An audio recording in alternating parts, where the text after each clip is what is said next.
Hey everyone, we'd like to bring on our next guest. We have Wild play-by-play and host of Twins Live. We have Anthony LaPanta here. Now getting into it, Anthony. How have you been dealing without sports? How have you been keeping sane? In the midst of quarantine. Absolutely no hockey. Yeah, it's been tough. I think everybody's realized just how much we truly miss it, and Yep. I mean, nothing. It's crazy to have absolutely nothing to do. I mean, I lived most of my life wishing I had like a couple extra hours in the day or an extra day to get ready for whatever's coming next, and right now I literally wake up in the morning and there's nothing I can do to work ahead. I can't. Yeah. Hey, I think I'll just spend a couple days on the next road trip, starting to get ready for the next couple opponents or the next couple shows or what. Mm-hmm. I've got nothing. So there's that. And then on top of it, I think there's such a void where it's even on non-game days, you normally are paying attention to the scoreboard or watching the highlights or something. And just to have none of that has really it's been a major adjustment. I'm sure I'm not alone. I mean, that's why Oh yeah, it's sports the are, Wild West right now of the sports Yeah. world. And yeah, I all the mean, replays it's and stuff. right. No, and all that's been fun. There've Yeah. been some. It's been Mm-hmm. entertaining to go back and watch it, but it's not the same. And No. Mm-hmm. that's I'm thankful. That's why all of us that have are lucky enough to make a living covering sports. It's because the fans love it, and I'm right there with them as a fan too. So it's been a major adjustment and a big void in life. That's for sure. Yeah, and it specifically kind of sucks for the when we talk about the Wild too, because they were kind of getting hot there, especially Alex Stalock, and they were really fun to watch. And the season just like that, it's just done for now at least. Yeah, and that's definitely there's some frustration there, and every time I think about that, you try to keep in mind that look, there's bigger problems you could have, and Right. I've been fortunate, my family's healthy and Mm-hmm. and hasn't been directly affected by any of this right now, but there are a lot of families that have, and so you got to keep it in perspective. But yes, from a sports perspective, it came at the worst time for the Wild. They were playing their best hockey of the year. Yeah. Stalock was on a roll. Kevin Fiala was on a roll, and it's disappointing to see that. And I've talked to a couple of the players. I've done a couple Zoom shows with Bill Guerin, and it's disappointing because they felt like for the first time all year they kind of had things ramping in the right direction. Mm-hmm. And I've seen a lot of these simulations that were based on the likelihood of winning, that the way things were going, all the projections had the Wild reaching the postseason. So hopefully we get back to it, and hopefully they're able to pick up where they left off. But boy, it couldn't have come at a worse time. No. Yeah, you've been getting out and playing much golf with the no restriction, or there's restrictions on it, but we're able to play at least. So Yeah, it's I've actually played a lot. I was just talking to my son. We played yesterday, and we played a couple times this week. And yeah. as we were riding out to my buddy's house, I'm helping put in a patio this afternoon in the backyard of a friend of mine's house. And my son and I are riding out here, and we said, it's strange because it feels like we've played 5 or 6 rounds of golf already, and it's the first weekend of May. Yeah. So it's we've been able to take advantage of that. Thankfully, that's been the one little outlet we have. And Yep. it's golf game might be a little bit ahead of schedule, but it's unfortunately without any games going on, paychecks would be good too. So I might have to sell my clubs for a year, but at least my game will be sharp. Yeah. No Exactly. kidding. And are you doing anything else? Anything else to keep busy? Any other hobbies other than golf? Just to keep your time occupied. Uh, Not really. I mean, physical fitness is a big thing in our house, so we try to find ways to come up with some creative workouts. And my son is a student of this, so he's had us on a couple run challenges. We had Yeah. one night we ran. He had us going. What was it? It was every 4 hours for 24 hours. We went on a 3 mile run. That was Oh, a challenge. I'd be gassed And yeah, and then he had before the first mile. oh yeah. Well, and you don't really ever sleep. So we went 8 a.m., noon, 4, 8, midnight, 4 a.m., 8 a.m. So getting up at 3:45 a.m. to run in the pitch black, and this was Oh. a few weeks ago when it was still a little chilly. We felt like psychos. But then he's got another one that we started but had to quit in the middle. We're going to try it again another time because my other son lives out in Denver, and he was joining us remotely. His next one is he wants us to run a mile every hour on the hour for 24 hours. So Wow. it's That's we got ambitious. yeah. So we got a few things like that are keeping us busy. Projects like this one at my buddy's house, and I did a 3,000 piece puzzle, which was the largest puzzle I've ever done. How And long that probably one take you? Yeah. we guessed it was about 70 hours of work. It was on our kitchen table for about a month. And the funny story was we got all done and we were missing one piece. So there was this one spot. It was a picture of the New York skyline. It was a challenging puzzle. I mean, I haven't done a puzzle probably since I was about 12, but it was 3,000 pieces. It took a long time. And we get all done, and all of a sudden there's one piece missing. So we're like a nightmare of puzzles. Yeah, right. And so, we sit and wait for a couple days, see maybe the piece will turn up, and we finally tear the puzzle up and throw it back in the box. About 2 days later, my daughter had grabbed my sweatshirt, and she says, "Hey, I found a puzzle piece in the pocket of your sweatshirt." I was like, well, I was kind of hoping I could blame it on the puzzle company, but instead it was just one of the days I was working on it, and I must have stuck some pieces in the pocket. Well, that's probably lucky it didn't go through the wash, because wouldn't that make it'd be saggy and it wouldn't? Yeah, that's true. It would have ruined it. I've also seen too, Anthony. You're grilling a lot of meats. I've seen that on your Twitter. Yeah, it kind of leads me to my next question. What is your Mount Rushmore of meats? I guess give us your top 4. Yeah. Well, I love steak, so we try to have steak once a week if we can, and we're thankful for that opportunity, obviously, and we love to cook. It's really become a part of a family event. It started as Sunday dinners where we'd get everybody together, and friends, family, whoever was around, come and join us. And some nights we'd have 8 people, some nights we'd have 20. I mean, it was just kind of whoever was there, and everybody's welcome. Come when you can, leave when you have to, and the best times we're sitting around the table telling stories afterward. And so then it evolved into getting a little more creative in the kitchen, and we've mostly through trial and error, we've really made some great meals.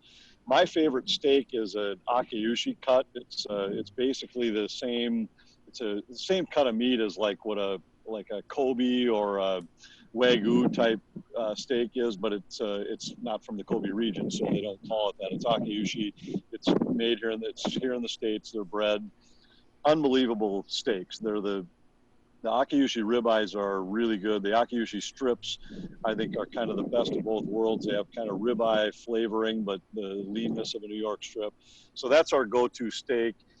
Probably our go-to meal, at least what the kids like the best, is a vodka cream sauce for pasta. So every time all the kids are in town, at least at one point, we make that for dinner, and their friends seem to come out of the woodwork because that stuff, I can't make enough of it. They'll wolf it down, and then they'll be, eating the leftovers with, scraping bread through the bottom of the bowl. Oh, yeah, there's nothing better than that. That stuff's great. So we have a lot of fun with it, though, and we've experimented with it. The kids love taking part in it, so it's become a tradition. And during this time when we've been locked down at home for dinner every night, we've really, it's become part of the show every night is, all right, well, what are we making tonight? Yeah, you got to get creative. It's been a lot of fun. At the end of the day, is like we're getting steak, so.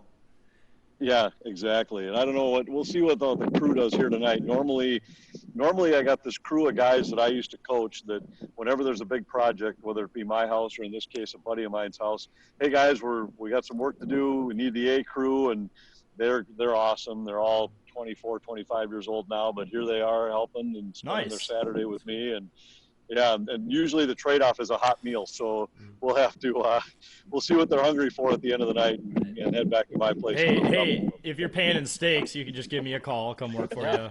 I can't remember the last. I haven't had a steak in a while. Yeah, well, show up. We got extra shovels and rakes out here, and as you can see, I'll give you a little quick look. We got a ways to go yet. There's more than a few stones left. Yeah, you guys are doing like a patio thing, I see. Yeah, putting in a paver patio, and we've done one of these at my house. So we put in a paver patio and a fire pit about 5 or 6 years ago, and then last summer we put in a new front sidewalk and steps. So it's all the labor comes from these guys. So they're experts now, and a buddy of mine's putting them in. So I said, hey, we got guys who know what they're doing. We'll be over. Yep. Definitely. Yeah, I'd definitely take payment in steaks. Jeez.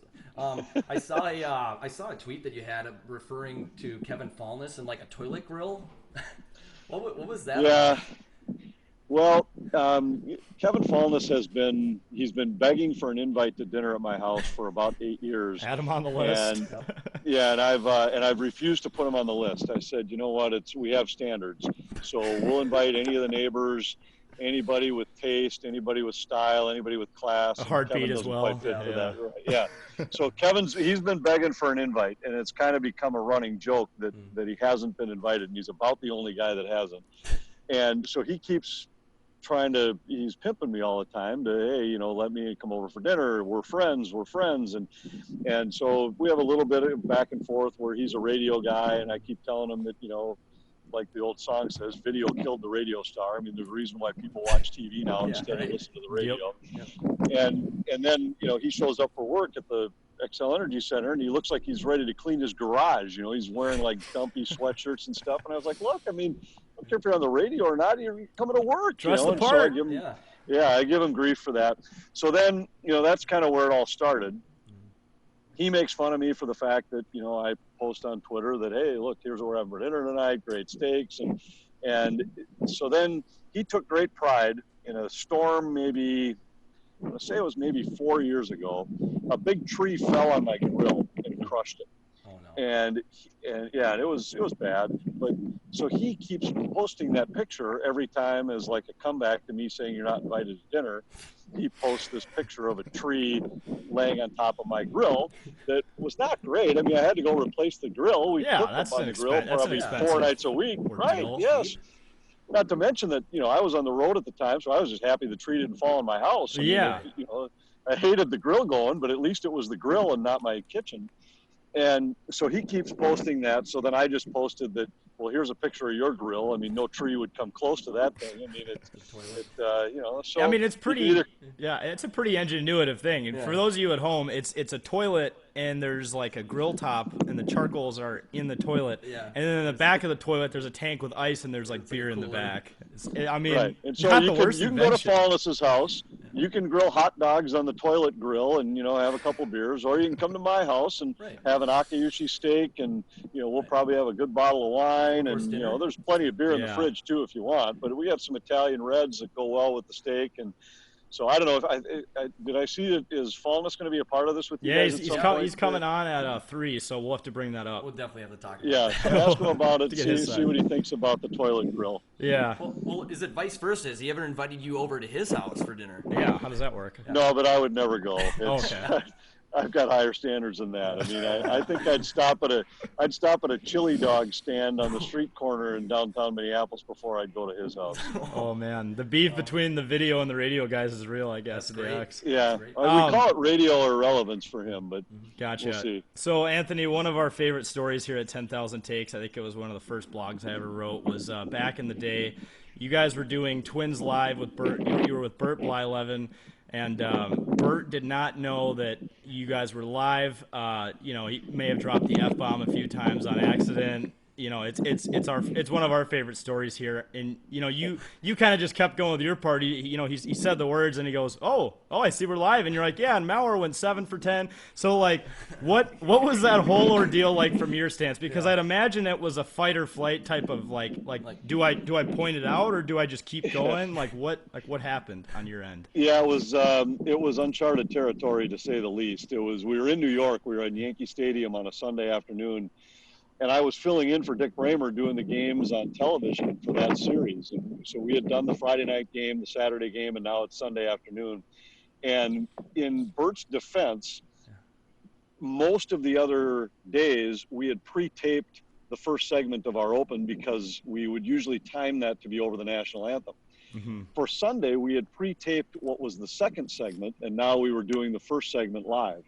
Now, the only reason I say that is just because there were some extenuating circumstances, but you have to know that you're live and that you might well be live anytime you're in the booth. So we're going through this now. We've already pre-taped the second segment of it, and all of a sudden he drops the F-bomb a couple times when he got behind the video, and I just whoa, did that just happen? Yeah, and my producer's screaming in my ear. I've got an earpiece, and he's like, "Wait, what did he just say? What? Do something!" And I'm like, "Well, we got to keep going. Bert, we're live, and we're live. We're I didn't live. realize that." And so we just kind of keep going. The video's rolling, and then so now, this was don't remember the year for sure. I went to early 2000s. Yeah, somewhere. the video was pretty pixelated, Yeah, so I was assuming early. it was pretty early. It was early 2000s, I know, and so I had my son Vinny, who's here helping me today. At the time, he was maybe like 6 or 7 years old, and my wife sends me a text and says, "Hey, Vinny just walked in from the living room and said Bert swore on TV," and I text her back. I said, "Yep, Vinny's accurate," and you know, because a 7-year-old wanders in from the living room and, "Hey, Mom, guess what Bert just said on TV?" You know, I mean, oh, Vinny, I'm sure he didn't say that. He said it, Mom. He said it. So as the game's starting to go on, and I'm thinking to myself, Bert's in trouble. I mean, you can't say this, but at the same time, I didn't want him to just be worried about it all game. So I was kind of having some fun with it, and I had a notebook up on the consecutive innings since Bert has sworn on TV, and you know, hey, that's 4 in a row, Bert. You know, way to go. And so after the game, we were going to big beat just flew by me. It's the time of year. After the game, the team was going to Tampa, and I was going home. I wasn't going to do the series in Tampa. Dick was rejoining the club, but I rode to the airport with Bert. And as we're riding to the airport, you know, we're walking to his car first, and he's like, "Yeah, you know, that worked out all right." And you know, I was like, "Well, Bert, that's debatable." I think this might be trouble. And as we're in the car, his agent calls him and says, "Okay, well, you know, the station's going to discipline you. They're going to have to suspend you. We don't know for sure how long yet." And so that's the first time it kind of, I think, hit for him, like, "Oh boy, this is not just something you apologize for and move on. I mean, this is," and it was an honest mistake. It's a mistake you can't make. Yep. It's a day I'll never forget. I mean, I have people ask me about that all the time. And I did Twins radio for a year, and I probably have filled in for, let's say, maybe 20 to 25 Twins games on TV over the years. And that's one that I probably get asked about more than any moment in my broadcasting career. Yeah, well, and I think the video was on Twitter like in September. It was the however many year anniversary. So Twins Twitter was just resharing the hell out of it, including us. We were like, you know, we had to write a blog about it. It's like, it's been exactly this many years since Bert dropped the F-bomb on TV. I forgot about it. I'm like, I watch this on, oh my gosh, Bert actually said that. Like, that's crazy. But like from a fan's perspective, like a lot of us people swear, and we understand that, you know, people on TV swear when they're not on TV, and sometimes those worlds collide, and like it happens. So, you know, at least fans like us we're forgiving in those moments. But I know, like you said, it's a mistake you can't do. You can't make, right? I mean, I think the fan base did forgive him, and they forgave him fairly quickly and moved on. And a lot of them, even because it was Bert, that probably happened a little quicker because they were like, "Oh, that's just kind of Bert," and it is Bert. I mean, Bert, that is the way he talks, and he's just kind of he's just every man's guy, you know. The guy you'd love to sit at the bar and have a couple beers with and hear stories, and so I think they do forgive him. But you're right. I mean, it's just, as a broadcaster, you have to know and have to assume that every time you're around a mic, that there's a chance it's being recorded, there's a chance it's being broadcast, and it's a mistake you really have to be. You just can't make it. Yeah, Anthony, kind of shifting gears here while we're running into like the last few minutes here. I remember when we talked, Kevin Gorg brought me in, and I talked to you a little bit at TRIA, and you were mentioning to me about some early career gigs that you had, like some crazy ones, and I'm forgetting, I'm blanking what you had, but like you had some funny or goofy early gigs you had. Well, I had a few. If you can think of the sport, I've done it at some point, and I bet I've done a couple sports you can't think of. But it's, when I got out of college, I knew exactly what I wanted to do. I kind of had this idea that I was good enough to do it, and had absolutely no idea how to get there. So I in the fall, after I graduated from St. John's University in the spring, I just went and started volunteering at every local cable public access channel I could. I just wanted to do games, and I said, I'll do any game you guys let me do. So I did volleyball and soccer and wrestling and football and basketball, baseball, hockey, you name it. And I just did anything anybody would let me do. And I did the Special Olympics soccer tournament one year. I did the USA Cup, which was a big soccer tournament up at the National Sports Center in Blaine. Oh yeah. And I just, you know, then it just kind of led to, okay, now these guys, they need somebody that they're actually going to pay. So, and they kind of liked what I was doing with the public access guys. So, hey, we'll pay you $50 a week to do this. Or, hey, I'm a professional broadcaster now. This is awesome. But the one probably that's the most bizarre, which was, I think now as I look back on it, it's probably what I'd have to consider the low point, or at least the head-scratching moment of a career, Oh, God. is they had asked me if I would do the World Ringette Tournament. And ringette was like it was like the precursor to women's hockey. There wasn't women's hockey yet, but this was a game on ice. Women played it, and it was like a broom handle without a broom on the end. Oh. And the puck So it was just like like a rubber. It was like a stick. Yeah. And the puck was like a rubber ring. And they would like skate around. I don't remember any of the rules. They would skate around with this thing and like pick it up and fling it. And it was big in Europe at the time. And the United States was just getting started. So it was the like world championships, and they got to put a team in the Final Four just because they were hosting. And it was at Wakota Arena in South St. Paul. And so at the time I was working for, I think it was called KABL at that time. I know that's what it was when I started. It changed names a few times. I think it was still KABL in White Bear Lake. And they said, hey, will you do the play-by-play for these? I said, well, I can do it, but I've never even heard of ringette. I don't know any of the rules. And they said, well, the USA Ringette will supply you with an analyst, and they'll know all the rules. And I had done like the state high school wrestling tournament, which was basically the same thing. Like they gave me these analysts that were wrestling experts. So I'll trust them. I'll just learn the names and do the play-by-play. But at least I knew the rules. So in this case, we go down to do the semifinals, and the Russians play the Czechs in the first game, and it's like 7-5 or something. And I got this person from USA Ringette as my analyst, and it's fine because they're providing the color, and the game was competitive. Well, then the U.S. played Sweden in the next game and lost like 22-1 or something like that. I mean, it was an absolute blowout. Yeah. So I leave the rink, I drive home, and now the next night I drive down to do the gold medal game. And so it's the Russians against the Swedes. And my partner, who was a part of USA Ringette, was so disgusted with how bad the U.S. team had played the night before that she didn't show up. She just no-showed. Just no-showed. So I get down there now. Nobody with the Russian delegation speaks English. Nobody with the Swedish delegation speaks English.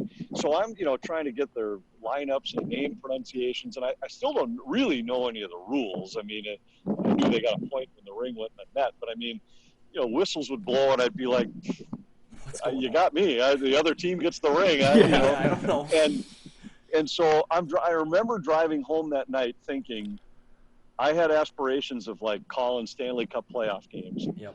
And here I'm driving home after a tape-delayed World Ringette gold medal game by myself between the Russians and the Swedes that I guarantee nobody's ever going to watch, and I don't know what the hell I just did.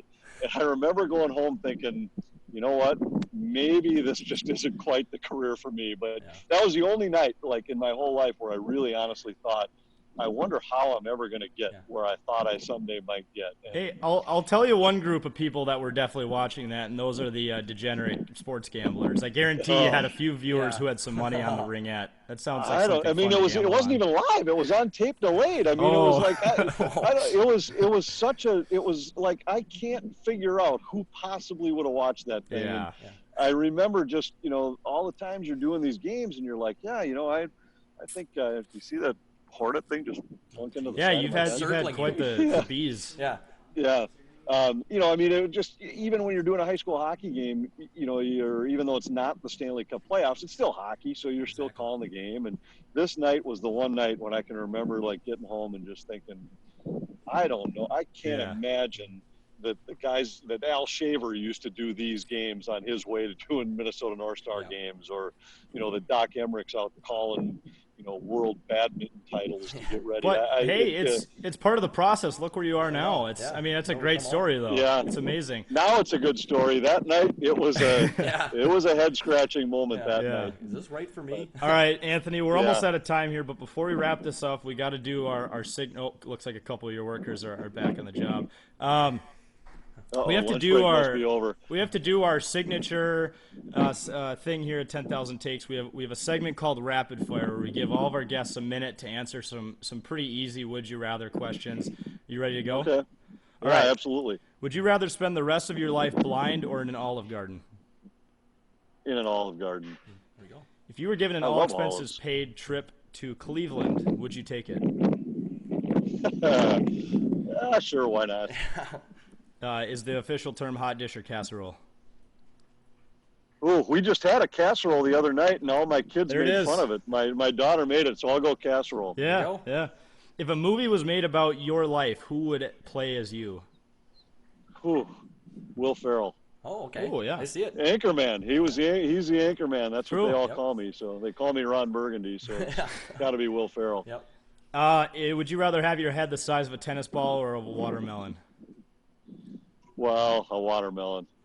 Tennis ball seems like it'd be tough to fit brains in there. Yeah. I think, yeah, it's a little more disproportionate as a tennis ball. Yeah. Minneapolis or St. Paul? Well, I got to say St. Paul because it's the XL Energy Center. Yep. Yeah. In self-defense, how many fifth graders could you take on at one time? Should I ask my crew that question? Yeah, well, yeah. Let's Hey, do guys, let's do a test run. How many fifth graders do you think, if I was had to defend myself against a swarm of fifth graders, how many do you think I could handle at the same time? 3? Four? I see 3 Come or 4. on. Yeah. They're saying 3. I'm going to say at least a half dozen. All right. wow, okay. Yeah. Would you rather always be wearing a shirt that's itchy or always be wearing shoes with a small pebble in it? Ooh, boy, I hate a pebble in my shoe. I'll say a shirt that's itchy. Okay, like post haircut itchy shirt. Yeah. What's more realistic, ghosts or aliens? Aliens. You have one. Got to be somebody else out there, right? Yeah, that's what I'm thinking. You have one more sport to watch for the rest of your life. What is it? Hockey. Ringette. You should start Oh, ringette. yeah. It ain't going to be a ringette, I can promise you that. It's not on the top 10. Awesome. All right, Anthony, we really appreciate And I you tell you taking what, the time. I can tell you something else it's not going to be because I just watched it Oh, on yeah. TV the other night because there was nothing else on, and there was a dodgeball game on, which, like, I love playing it. It's no fun to watch. ESPN the Ocho? Yeah, they had it on the other night, and I found myself watching it because there was nothing else on. Yeah. That Well, or axe throwing. I it's- won't watch either one of those. It's not fun to watch dodgeball in real life? No, but Okay. I love the movie, Yeah. and I love playing Go dodgeball, but Jim watching or- it in real life, it was nothing. Yeah. All right. Well, we'd like to remind you guys once again to go to www.10000takesmn.com/SodaStream to donate to the Groveland Emergency Food Bank. Anthony, we really appreciated the time, and we hope we get to talk to you again. This has been a lot of fun. Yeah. So, Thanks, Anthony. Yeah, anytime, guys. Remember to tell Fallness that radios are relevant. and Yep. that he's not allowed at your place for dinner Nope. ever. under any Well, he knows that. circumstances. Okay. He knows that. All right. Gotcha.